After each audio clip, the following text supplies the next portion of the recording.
Hello, my name is Carrie Brown and I am with the Central Mississippi Regional Library System. Today I'm going to be reading to you chapters 8, 9, and 10 of Calendar Mysteries, March Mischief.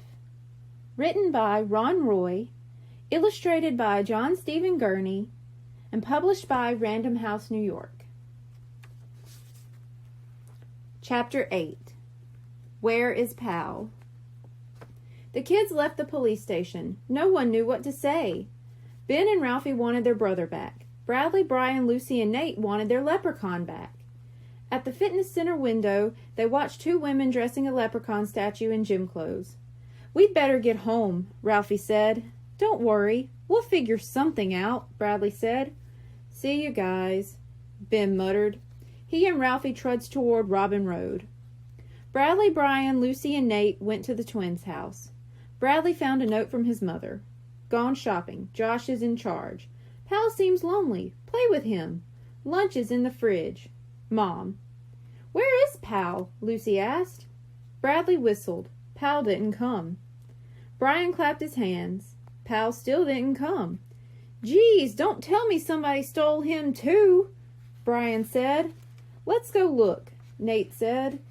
The four kids split up and searched the house. Bradley checked the bedrooms. Josh was on his bed reading and eating a sandwich. "Have you seen Pal?" Bradley asked. "He was in the kitchen when I made my sandwich," Josh said.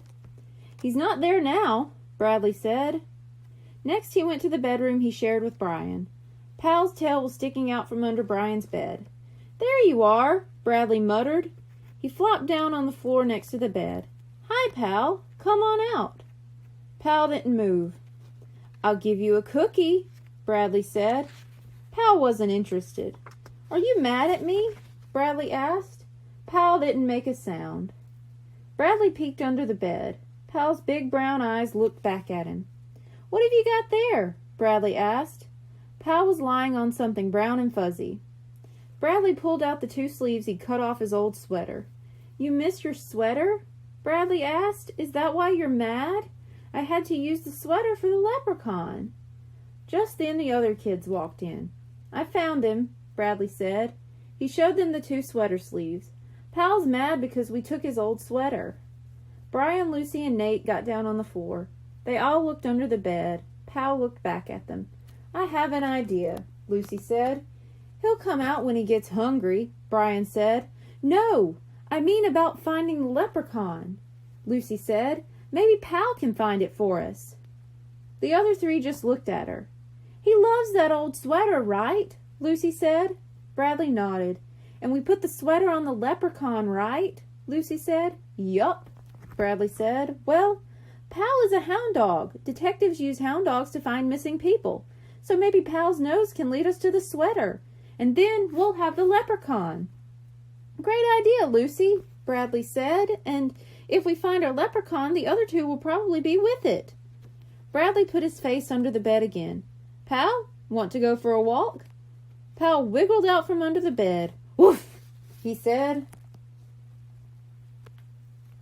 Chapter 9. Sniffing for the Sweater. Bradley snapped on Pal's leash. He held the sweater sleeves under the dog's nose. "Find the sweater, Pal," Bradley said. The basset hound led the four kids down the stairs and onto the porch. He sniffed the porch's floor. "That's where we left the leprechaun," Brian said. Pal tugged on his leash and the kids followed. They all cut through the school grounds to Main Street. Soon they were headed down Bridge Lane. "He must be taking us back to the O'Leary's house," Nate said. At the big blue house, Pal went straight to the red wagon. He sniffed it all over. Just then the front door opened. Ben and Ralphie came out. "What's going on?" Ben asked. "Pal is helping us find our leprechaun," Bradley said. "He let us here." "He knows you put it in your wagon," Lucy said. "He's right," Ralphie said. "Can you let Pal sniff Lucky's gym clothes?" Bradley asked. Ralphie giggled. "Sure, but they're pretty stinky," he said. "Come on in." Pal and the four kids followed Ben and Ralphie inside. A bunch of red-headed kids were playing hide-and-seek. The fairy princess leprechaun stood in a corner. "Lucky's room is down the hall," Ben said, leading the way. The bedroom was messy, but the bed was made. Pal went right to the closet door. He sniffed and barked and scratched at the door. Ben opened the closet door. The floor was covered with gym clothes. "This is where we hid them," Ralphie said. "So somebody snuck in here and stole them," Nate said. "I wonder who." "Do you keep your front door locked?" Bradley asked the two brothers. Ben and Ralphie shrugged. "Mom takes care of that," Ben answers. "I guess she locks the door at night, but during the day she leaves it unlocked." Pal left the closet and headed through the bedroom door.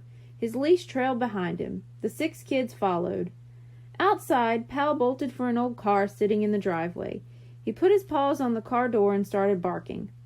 "Maybe the leprechauns are in the car," Nate said. "That's Lucky's car, and we already looked," Ben said. He opened the car door. Pal jumped inside. He sniffed all the seats. He found a French fry and gobbled it up. Then he barked. "Maybe Pal thinks we're looking for Lucky," Lucy said. Bradley pulled Pal away from the car. He let him sniff the sweater sleeves again. "Find the sweater," he told his dog. "We already know where Lucky is." "Yeah, he's in jail," Ben said, "and it's our fault."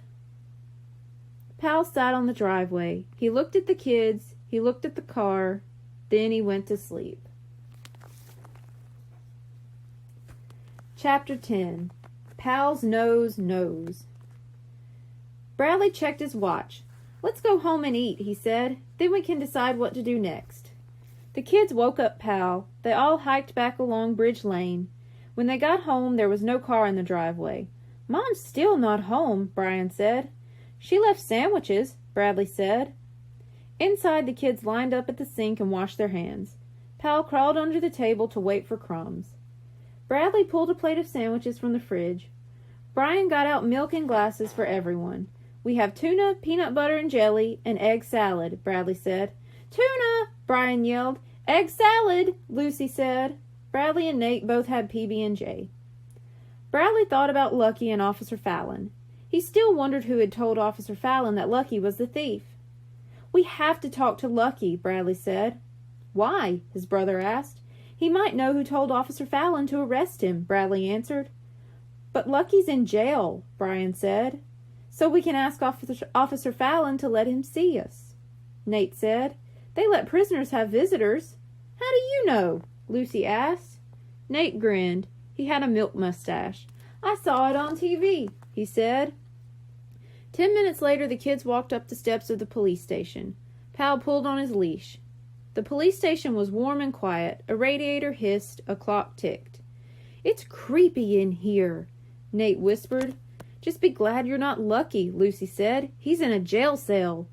"Yuck," Brian said. "I heard they sleep on cement beds with spiders and rats."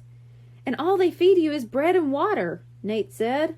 "You guys watch too much TV," Lucy said. Just then the door opened. Ben and Ralphie walked in. "Hey, what are you guys doing here?" Ben asked.